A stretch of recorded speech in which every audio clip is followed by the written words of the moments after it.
할렐루야. 오늘도 수요기도에 참여한 여러분 환영하며 축복합니다. 오늘도 말씀 속의 기도의 제목을 찾아 간절한 마음으로 부르짖어 기도할 때 기도 가운데 살아계신 주님을 만나고 기도의 응답을 경험하는 이 밤이 되기를 주님의 이름으로 축원합니다. 자, 오늘은 열왕기상 8장 9절과 또 27절로 30절까지 말씀인데요. 말씀과 기도의 성전이라는 제목으로 함께 은혜를 나누고자 합니다. 솔로몬은 7년에 걸쳐서 성전을 건축했고 13년에 걸쳐서 왕궁을 완성하지요. 오늘 본문 말씀은 성전 건축이 완공되었을 때 그 성전을 하나님 앞에 봉헌하는 내용입니다. 성전의 모든 기명들과 함께 가장 중요한 언약궤를 다윗의 다윗의 장막에서 이제 새로 만든 성전으로 옮겨오는 일만 남아있는 상황이었죠. 그런데 과거 다윗 시절에 오벳 에돔의 집에서 다윗의 왕궁으로 언약궤를 옮기려 하다가 사람이 죽는 일이 일어나지 않았습니까? 왜 그랬습니까?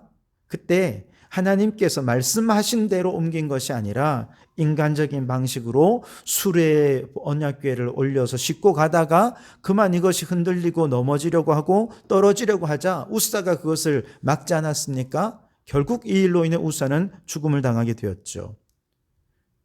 그때 깨달은 것이 있습니다. 하나님의 말씀으로만 옮겨야 되는구나. 그래서 두 번째 옮길 때는 이미 하나님께서 말씀해 주신 방식 그대로 그 궤를 고리에다가 이제 꿰고 제사장이 어깨에 메고 그렇게 옮겨서 성공적으로 옮길 수 있었죠. 이 언약궤는 이스라엘 백성들에게는 살아있는 하나님이 그들과 함께 하신다는 것을 눈에 보여주는 증거였습니다. 실제로 그들은 언약궤를 이제 어깨에 메고 요단강에 발을 디뎠을 때 요단강이 갈라지는 기적을 경험하지 않았습니까? 그 언약궤를 메고 여리고성을 돌 때에 여리고성이 무너지는 놀라운 기적도 경험했습니다. 언약궤는 이 백성들에게 있어서 그만큼 중요한 것이었죠. 그러나 그 언약궤를 소홀히 여길 때가 있었습니다. 마치 미신처럼 언약궤 자체에 무슨 신비한 능력이 있는 것처럼 그렇게 취급하다가 언약궤를 블레셋에 빼앗겨버리는 일이 있지 않았습니까?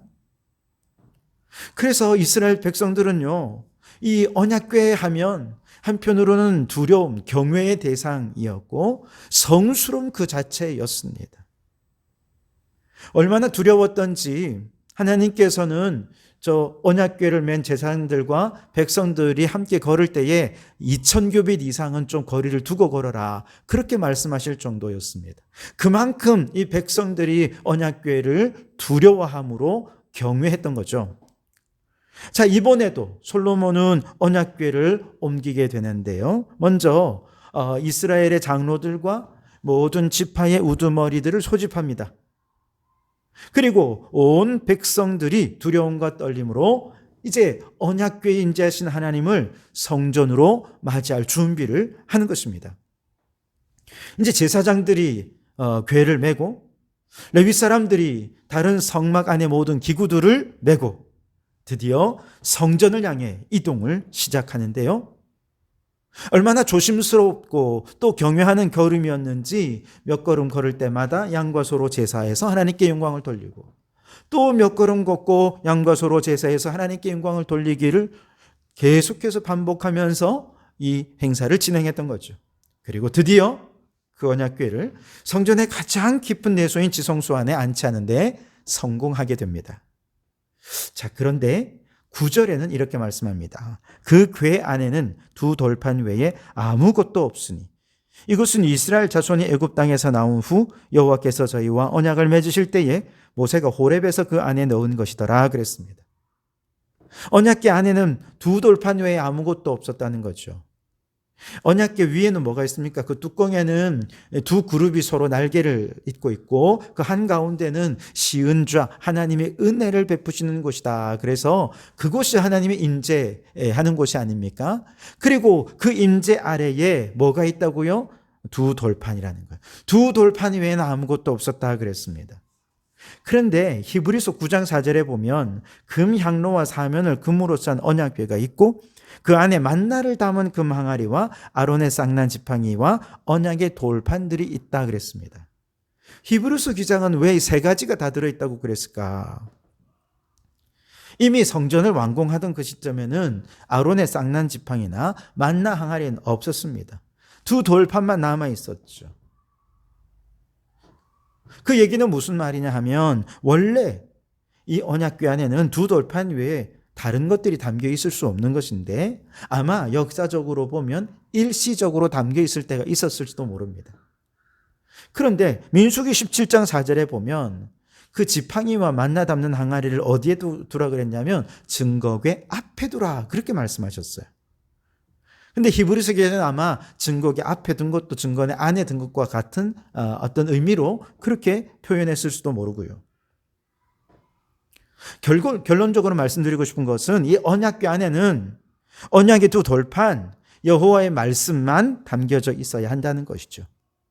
왜냐? 하나님은 말씀 위에서만 임재하시기 때문에 그렇습니다. 말씀 위에 임재하신 하나님의 은혜를 말씀으로 베풀어 주셔요.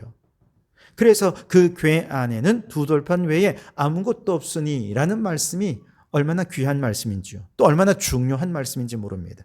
하나님은 말씀 위에 임재하십니다.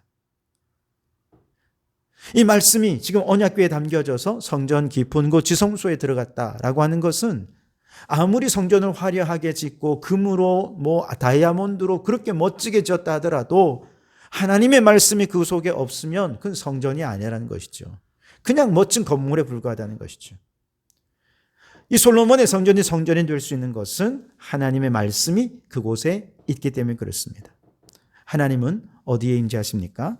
말씀 위에 임재하십니다. 10절과 11절에 보시면 제사장이 성소에서 나올 때 구름이 여호와의 성전에 가득하매 제사장이 그 구름으로 말미암아 능히 서서 섬기지 못하였으니 이는 여호와의 영광이 여호와의 성전에 가득함이었더라 그랬습니다. 이 성전은 그 크기와 모양과 모든 장식도 하나님의 명령을 따라 말씀하신 대로 제작이 되었기에 이 성전은 하나님의 성전입니다. 모든 기구를 옮기고 언약궤를 옮기는 과정도 말씀대로 이루어졌기에 이 성전은 하나님의 임재가 있는 곳이죠. 그리고 언약궤를 지성소에 안치하면서 활용점정 클라이막스를 장식하게 되고 이제 이 성전은 그냥 건물이 아니라 하나님의 임재하시는 거룩한 성전이 된 것이죠.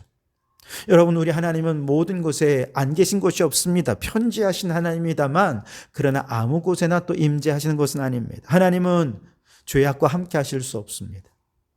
하나님은 말씀이 있는 곳에 임재하십니다. 그리고 그 말씀이, 그 언약이 성취되게 하시는 분도 하나님이십니다. 그렇다면 우리는 오늘 그 언약궤를 찾아 두 돌판이 있는 곳에 가야 하나님의 임재를 경험할 수 있습니까? 지금 그 두 돌판은 어디에 있는지 아무도 알 수가 없다고 합니다. 언약궤가 어디 있는지 많은 사람들이 해마다 예루살렘 성전으로 성지순례를 막 간다고 그렇게 합니다만 여러 가지 이유 때문에 이제 전쟁의 상황이나 이런 것 때문에 어려움도 많이 있는데요. 근데 사실 그런데 우리들 가지 않는다 하더라도 또 잃어버린 두 돌판을 다시 찾지 못한다 하더라도 문제가 되지 않습니다. 왜냐? 말씀이신 하나님이 육신을 입고 이미 이 땅에 오셨기 때문입니다. 요한복음 1장 14절 말씀이 육신이 되어 우리 가운데 거하심에 우리가 그의 영광을 보니 아버지의 독생자의 영광이요 은혜와 진리가 충만하더라. 아멘. 말씀이신 예수님이 우리 가운데 오셨기에 이제 굳이 두 돌판을 찾아야 할 이유가 없어졌습니다.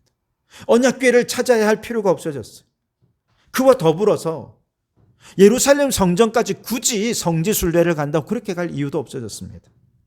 물론 그 자체가 의미가 없는 건 아니지만 그것이 뭔가 대단한 어떤 의미를 부여할 것은 못 된다는 것이죠. 왜 그렇습니까? 말씀이신 예수님이 참 성전 되시기 때문에 그렇습니다. 마태복음 12장에 예수님께서는 자신을 가리켜서 성전보다 큰 이가 여기 있다 그러셨어요. 그렇다면 오늘 우리는 어디에 가야 하나님의 임재를 경험할 수 있습니까? 하나님의 말씀이 봉독, 받들어 읽어지고 하나님의 말씀이 선포되고 하나님의 말씀이 귀로 들려지고 하나님의 말씀에 아멘하여 말씀이 실천되고 순종되는 그곳에 우리 하나님께서 임재하십니다. 바로 그것이 성전인 것이지요. 그곳에서 우리는 하나님을 만날 수가 있는 것입니다. 그렇다면 여러분, 오늘 예배하는 이 시간 하나님은 이곳에 임재하여 계실까요? 의심의 여지 없이 네, 그렇습니다. 어떻게 이렇게 자신 있게 말씀드릴 수 있냐고요? 방금 말씀드린 대로 지금 이곳에 우리는 하나님의 말씀을 읽고 말씀이 선포되고 말씀이 들려져서 지금 성도들의 마음을 움직여서 말씀의 사람으로 살아야겠구나 결단하게 하고 있기 때문에 그렇습니다. 이곳에 하나님은 함께하고 계신 줄 믿습니다. 말씀이 있는 곳에 하나님은 함께 하십니다. 교회는 말씀이 전부죠. 말씀이 없는 교회는 교회가 아닙니다. 그렇기 때문에 성경을 읽으라고, 성경 읽자고 그렇게 강조해서 반복해서 말씀을 드리지요. 다양한 방법으로든 어떻게든 말씀을 가까이 하기 위해 흥미를 더해 퀴즈 대회도 하기도 하고 이벤트를 진행해서 선물을 드리기도 하지요. 이렇게 재미도 더하고 선물까지 떠안기면서 성경을 읽으라 강조하는 이유가 무엇이겠습니까? 말씀이 없는 교회는 더 이상 교회가 아니고 말씀이 없는 성도는 성도가 아니기 때문에 그렇습니다. 말씀이 없으면 우리가 이곳에 모여 있을 이유가 없는 것이죠. 더 나아가 신명기 6장에 보면 하나님의 말씀을 부모가 먼저 마음에 새기고 자녀들에게 들어가든 나가든 앉아있든 서있든 어떤 모습으로 있든지 부지런히 말씀을 가르치라 그랬습니다. 그 이유가 뭐냐? 말씀이 있는 그곳에 하나님이 임재하시기 때문에 그렇습니다. 하나님의 주인 되는 가정이 되기를 원하십니까? 말씀을 나누시기 바랍니다. 우리의 자녀들에게 우리가 궁극적으로 남겨야 주어야 될 것이 무엇입니까? 큰 재산도 큰 집도 조금은 유익하겠지만 그것이 궁극적으로 우리의 자녀들에게 정말 유익이 되리라 보장이 없습니다. 그러나 하나님의 말씀을 남기십시오. 성경 읽기를 강조할 수는 없지만 하나님의 말씀이 그들의 마음판에 새겨지게 된다면 이 세속화되고 상대화된 세상 속에서 너무 많은 정보들이 있지만 무엇이 중요한지 무엇이 덜 중요한지 기준을 정할 수가 없잖아요. 어떤 기준으로 그것을 취사 선택하겠습니까? 가치관인 것입니다. 성경적인 가치관을 기준으로 우선순위를 정하고 그렇게 심지가 분명한 사람으로 살아간다면 세상 사람들이 그를 인정해 주게 될 줄 믿습니다.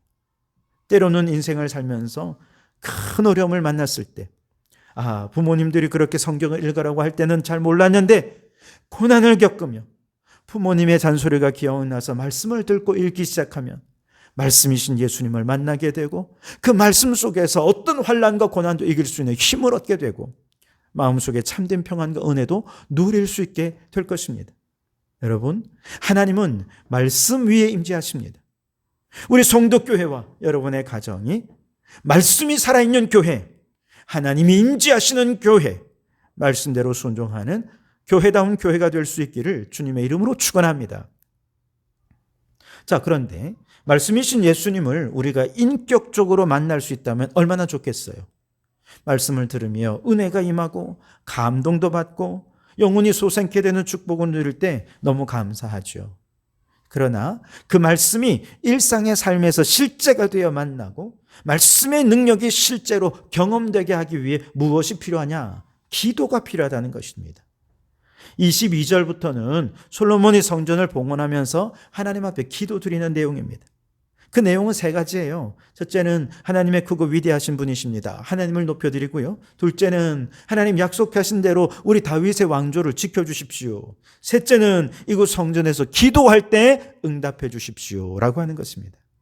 오늘 우리가 읽은 27절 이하에 보면 이 세 번째 기도를 들어달라는 거예요. 27절에 보시면 하나님이 참으로 땅에 거하시리이까 하늘과 하늘들의 하늘들이라도 주를 용납하지 못하겠거든 하물며 내가 건축한 이 성전이오리이까 그랬습니다. 하나님은 이 땅도 하늘도 감당할 수 없을 정도로 그거 위대하신 분이십니다. 당연하죠. 우리가 지금 살고 있는 이 지구는 태양계 안에 속한 그냥 작은 행성이죠. 그런데 그 태양은 더 큰 은하계 안에 속해 있잖아요. 그런데 태양이 속한 은하계와 같은 이 거대한 은하계가 우주에 이루 말할 수 없지 많다는 것 아니겠습니까? 셀 수 없이 많다는 것입니다. 그만큼 우주는 광대하신데 이 광대한 우주를 누가 만드셨어요? 하나님이 만드셨습니다. 누가 운행하십니까? 하나님이 운행하십니다. 그러니 이 땅과 하늘이 어떻게 그 크신 하나님을 다 담아낼 수 있겠습니까? 그런데 놀라운 사실은 그 크신 하나님이 이 작은 성전에 모여 하나님께 기도하면 우리의 기도를 들으신다는 거예요. 28절에 그러나 내 하나님이여 주의 종의 기도와 간구를 돌아보시며 이 종이 오늘 주 앞에서 부르짖음과 비는 기도를 들으시옵소서. 여러분, 그렇게 크고 멀리 계시던 하나님은 기도하는 성도들에게 이렇게 가까이 오셔서 우리의 작은 신음에도 귀 기울여 들으신다는 것입니다. 마태복음 18장 20절 21절에 진실로 다시 너희에게 이르노니 너희 중에 두 사람이 땅에서 합심하여 무엇이든지 구하면 하늘에 계신 내 아버지께서 그들을 위하여 이루게 하시리라. 두세 사람이 내 이름으로 모인 곳에는 나도 그들 중에 있느니라. 아멘. 여러분, 우리 성도들이 함께 모여 합심하여 기도하는 그 자리에 주님은 가까이 오십니다. 임재하십니다. 함께 거하십니다. 여러분, 오늘 이 밤 우리가 기도하는 이 자리에도 주님께서 가까이 다가오시는 줄 믿으시기 바랍니다. 왜 하나님은 이렇게 우리를 가까이 다가오시는 걸까요? 30절에 보시면 주의 종과 주의 백성 이스라엘이 이곳을 향하여 기도할 때 주는 그 간구함을 들으시되 주께서 계신 곳 하늘에서 들으시고 들으사 사하여 주옵소서. 핵심은 맨 마지막입니다. 사하여 주옵소서. 우리가 하나님께 기도할 때 하나님은 우리에게 왜 다가오셔야 하는 것입니까? 우리 죄를 용서하시기 위해 오신다는 거예요. 전도서 7장 20절에 선을 행하고 죄를 범하지 아니하는 의인은 세상에 없기 때문이라 그랬습니다. 의인은 없나니 한 사람도 없습니다. 이 세상에 죄를 범하지 않은 사람은 단 한 사람도 없죠. 그래서 모든 사람이 죄를 범해 하나님의 영광에 이르지 못하게 된 것이죠. 문제는 이렇게 죄를 범했지만 인간은 스스로를 그 죄를 씻을 방법을 알지 못한다는 것이죠. 재판받고 죄에 걸맞는 형량을 잘 살아내면 죄가 완전히 씻어진 걸까요? 그럴 수 없죠. 예를 들어 살인죄를 범한 사람이 무기징역을 산다고 한들, 혹은 그 사람이 사형되었다고 한들 가족들과 주변 사람들에게 준 상처까지 다 씻어낼 정도로 죄값을 치렀다고 말할 수 있겠습니까? 택도 아닙니다. 그럴 수 없습니다. 사람들은요, 누군가의 죄를 용서할 수 있는 능력이 없어요. 오직 하나님만이 우리 죄를 용서하실 수 있기 때문에 그래요. 그래서 하나님은 우리에게 가까이 다가오셔야 하는 것입니다. 우리가 기도할 때 하나님은 우리 가운데 오셔서 우리 죄를 씻으시고 우리에게 새 삶을 허락해 주십니다. 여러분, 우리 성도교회가 이렇게 함께 모여 기도하면서 죄사함의 은총을 경험한 성도들로 인해 감사, 찬송이 넘쳐나는 교회가 되기를 바랍니다. 특별히 여러분, 이번 주일 우리 추수감사주일에 어르신들을 초청했지요. 우리가 오늘 간절히 기도해야 될 것은 그 예배 가운데 하나님 임재해 주셔서 어르신들이 그 하나님을 정말 가까이 느낄 수 있기를, 그래서 내가 죄인이었구나, 예수님이 내 죄 사해 주셨구나, 그 죄사함의 은총을 경험하고 구원받는 놀라운 은혜가 함께하는 귀한 예배가 될 수 있도록 여러분, 오늘 이 밤 간절히 함께 기도해 주시기 바랍니다. 뿐만 아니라 하나님은 왜 우리에게 가까이 다가오셔야 됩니까? 우리를 환난에서 건져서서 하나님의 영광 받으시기 위해서입니다. 시편 50편 15절에 환난 날에 나를 부르라 내가 너를 건지리니 네가 나를 영화롭게 하리라 하셨습니다. 환난 날에 하나님을 부르면, 기도하면 하나님께서 가까이 다가오십니다. 그리고 우리를 건지시며 구원해 주십니다. 여러분, 우리 인생의 환난과 절망 속에서 스스로가 그것을 이길 수 있는 힘은 없습니다. 오직 하나님만이 우리를 건져 주실 수 있는 것이죠. 하나님만이 우리를 구원해 주실 수 있는 구원자가 되십니다. 우리의 산성이 되시고 방패가 되어 주십니다. 그래서 결국은 하나님이 영화롭게 되실 것입니다. 그러니 여러분, 우리가 기도할 때 하나님은 가까이 오시지 않을 수가 없는 것입니다. 환난 중에 가장 큰 환난은 아마도 질병의 환난일 것입니다. 근데 야고보서 5장 15절 16절에 보시면 믿음의 기도는 병정자를 구원하리니 주께서 저들을 일으키시리라. 혹시 죄를 범하였을지라도 사하심을 얻으리라. 이러므로 너희 죄를 서로 고하며 병 낫기를 위하여 서로 기도하라. 의인의 간구는 역사하는 힘이 많으니라 그랬습니다. 믿음으로 기도하고 서로 중보하며 서로를 위해 기도할 때 하나님은 그 자리에 가까이 오셔서 믿음대로 응답하여 주십니다. 중보하는 자의 간청을 들으셔서 그것을 통해 하나님의 영광을 받으시는 것이죠. 여러분, 우리가 말씀을 들을 때 하나님은 임재하십니다.